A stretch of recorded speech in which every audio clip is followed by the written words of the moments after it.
महानुभाव, आप सभी लोग प्रतिदिन पाठशाला सुन रहे हैं और मैं पहला भाग आप सभी को पढ़ा चुका हूँ। दूसरा भाग चल रहा है पाठशाला का। आज मैं आपको सप्त व्यसनों के बारे में बताऊंगा। परसों हिंसा के बारे में बताया, कल पाप के बारे में बताया, आज सप्त व्यसनों के बारे में बताऊंगा कि महापाप किसे कहते हैं। क्या कहा? महापाप किसे कहते हैं? तो व्यसन ही महापाप होते हैं। जो व्यसन होते हैं वही महापाप होते हैं और कोई नहीं होते हैं। तो ऐसे ही और फिर कहा व्यसन किसे कहते हैं? पहले कह दिया व्यसन ही महापाप होते हैं, तो फिर व्यसन किसे कहते हैं? तो जिन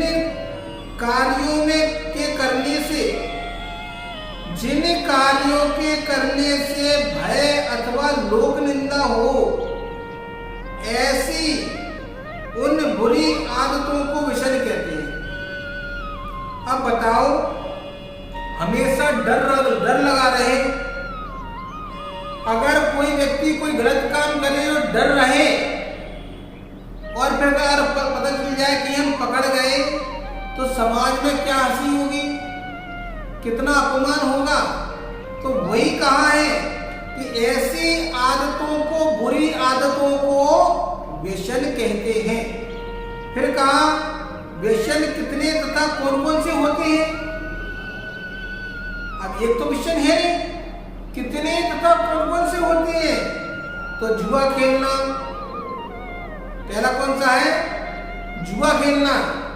दूसरा मांस खाना। तीसरा वेश्यागमन करना। चौथा शिकार करना। पांचवा चोरी करना। छठवा रमणी रमण करना, परस्त्री गमन करना। और सातवां मद्य यानी मधु खाना। ये सप्त व्यसन होते हैं। एक बार फिर आपको बता दूं, जुआ खेलना, मांस खाना, शराब पीना, मद्य यानी शराब पीना, वेश्यागमन करना, शिकार करना, चोरी करना, परस्त्री गमन करना, ये सप्त व्यसन होते हैं। तो जुआ खेलने से, जुआ किसे कहते हैं? तो हार जीत से जो खेल पैसों की बाजी लगाकर खेले जाते हैं उसे जुआ कहते हैं। चाहे कोई भी गेम हो जिसमें हार जीत हो रही है, पैसे लगाए जा रहे हैं, वो जुआ है। जैसे ताश खेलना, चौपड़ खेलना, सट्टा खेलना, छकड़ी खेलना, मटका खेलना, शतरंज खेलना, लॉटरी खेलना आदि।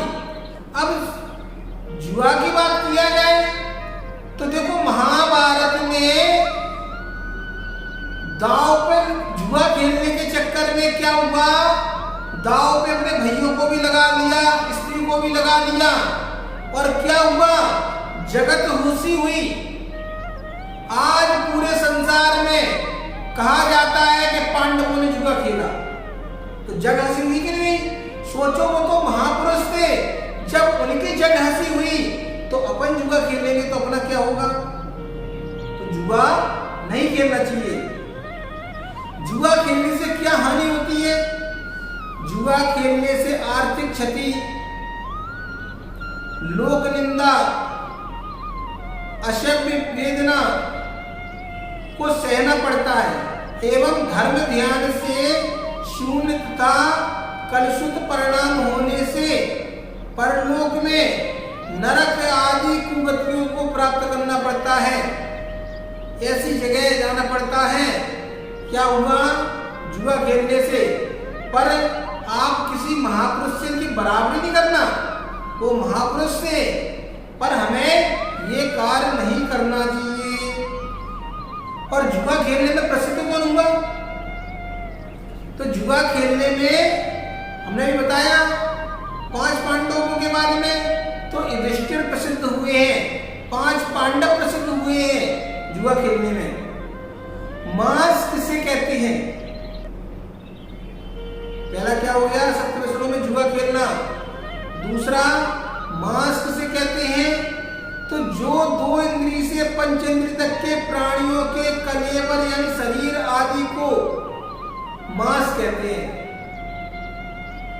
2 इंद्रिय, 3 इंद्रिय, 4 इंद्रिय, 5 इंद्रिय, इनके शरीर को क्या कहते हैं, मांस कहते हैं। तो मांस अभक्ष्य क्यों है, कहा मांस प्राणियों के रस, रुधिर आदि अपवित्र धातुओं से बना हुआ है, अथवा जिसका वह मांस है उसमें उसी जाति के असंख्य जीव प्राप्ति समय उत्पन्न होते रहते हैं, असंख्य जीव उत्पन्न होते रहते हैं। और मांस खाने में कौन प्रसिद्ध हुआ है, तो मांस खाने में बक राजा प्रसिद्ध हुआ है। कभी भी हमें मांस नहीं खाना चाहिए। मांस खाने वाला जब इस जन्म में आप उसका मांस खा रहे हो, अगले जन्म में वो तुम्हारा मांस खाएगा। और मांस खाने वाले को नियम से नरक की प्राप्ति होती है, इसलिए हमें मांस नहीं खाना चाहिए। अब कहा मद किसे कहते हैं, मद यानी शराब, मद यानी शराब। अब शराब किसे कहते हैं, अनेक सड़े गले फलों के रसों से एवं महुआ आदि को सड़ाकर शराब बनाई जाती है, जिसके पीने से नशा उत्पन्न होता है, जिससे प्राणी की बुद्धि नष्ट हो जाती है, फिर उन्हें अच्छे बुरे का अनुभव नहीं रहता है, ज्ञान नहीं रहता है। ऐसे व्यक्ति क्या कहते हैं, इस चीज को शराब कहते हैं, जिसमें अपनी स्त्री स्त्री नहीं दिखती है, मां नहीं दिखती है शराब पीने से। तो शराब पीने से हानि क्या क्या होती है, शराब पीने से प्रथम तो अनंत जीवों की हिंसा होती है। क्या होती है हिंसा, तो सड़ाया गलाया गया उसकी शराबपन नहीं है। दूसरा, शराब के साथ साथ उन जीवों का कलेवर पीने में आ जाता है, जिससे मांस खाने का दोष लग जाता है। तीसरी बात, उसके पीने से अच्छे बुरे का ज्ञान नहीं रहता है,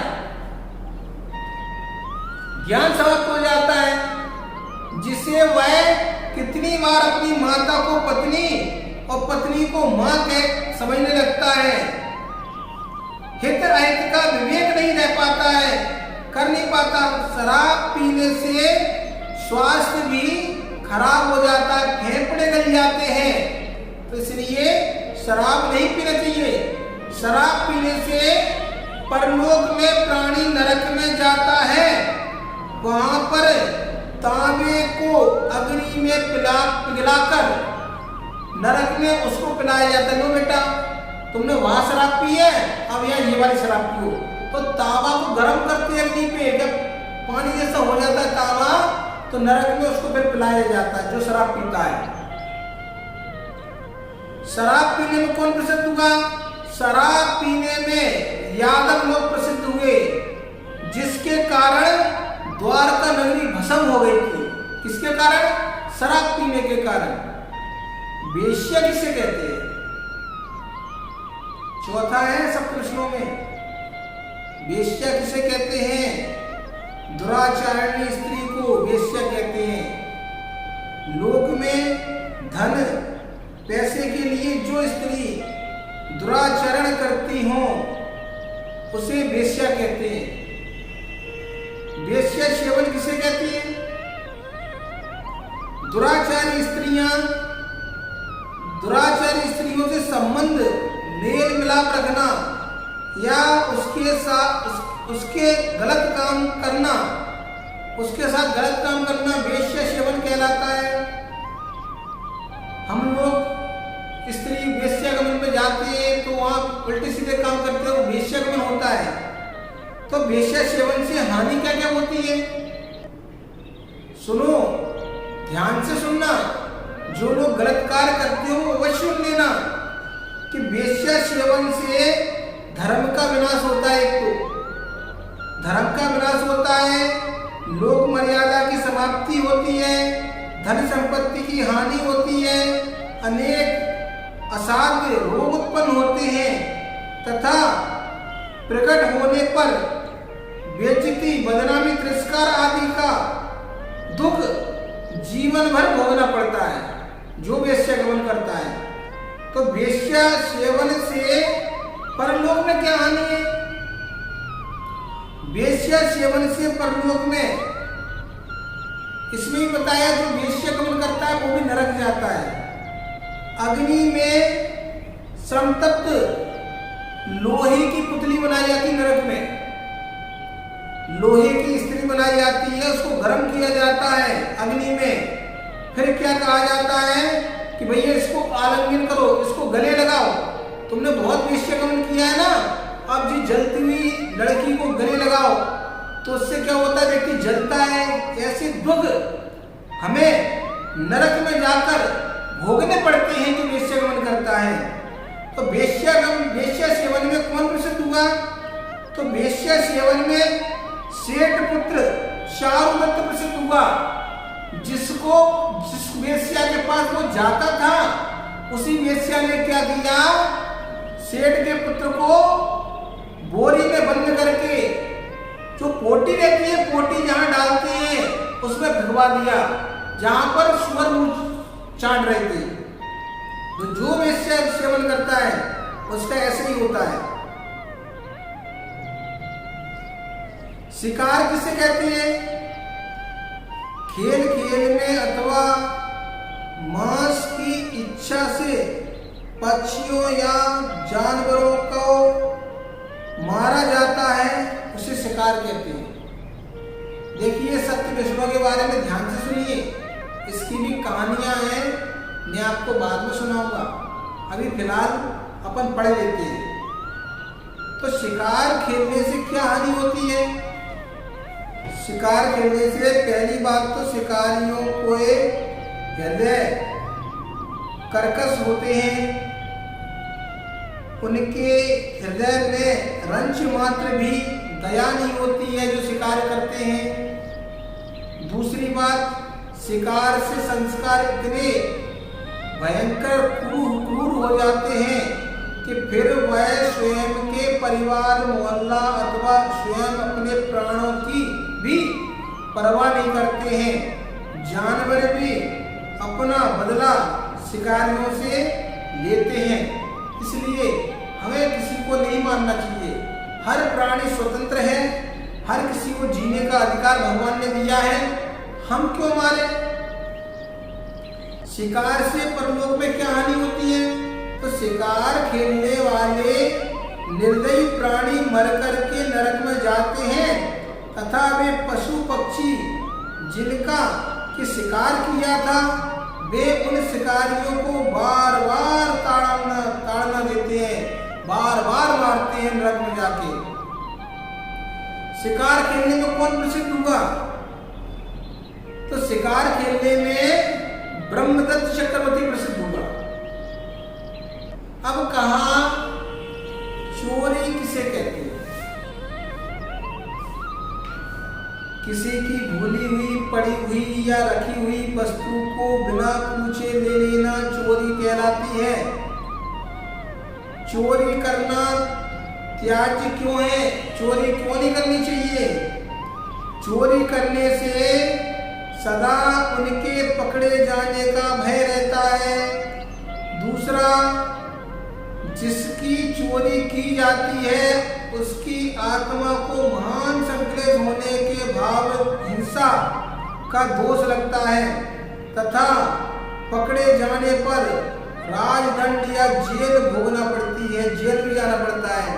देखा होगा जगह जगह आपने जेलों में बड़े बड़े अपराधी लोग पहुंच जाते हैं, कोई चोरी करके पहुंचा है, कोई मर्डर करके पहुंचा है, पर उसको सजा जेल में अवश्य मिलती है। चोरी करने में प्रसिद्ध कौन हुआ? तो चोरी करने में एक तापसी प्रसिद्ध हुआ है। पर स्त्री किसे कहते हैं? अपनी स्त्री को छोड़कर दूसरी स्त्री को पर स्त्री कहते हैं। पर स्त्री गमन किसे कहते हैं? दूसरी स्त्रियों से गंदे व्यवहार रखने को पर स्त्री गमन कहते हैं।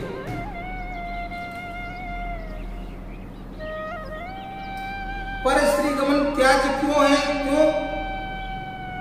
पर स्त्री से सदाचार एवं लोक मर्यादा भंग होती है। लोक की जो मर्यादा होती है वो भंग होती है, भय बना रहता है, प्रकट होने पर बुरी तरह मारपीट एवं नाम बदनाम हो जाता है।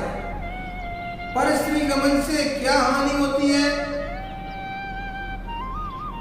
कामांगों में अनेक तरह के गुप्त रोग उत्पन्न हो जाते हैं तथा शरीर एकदम निर्बल हो जाता है। पर स्त्री गमन से परलोक में क्या हानि होती है? पर स्त्री गमन में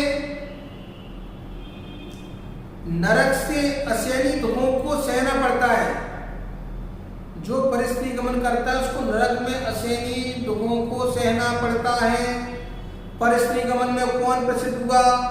आप सभी लोगों ने रामायण देखी है।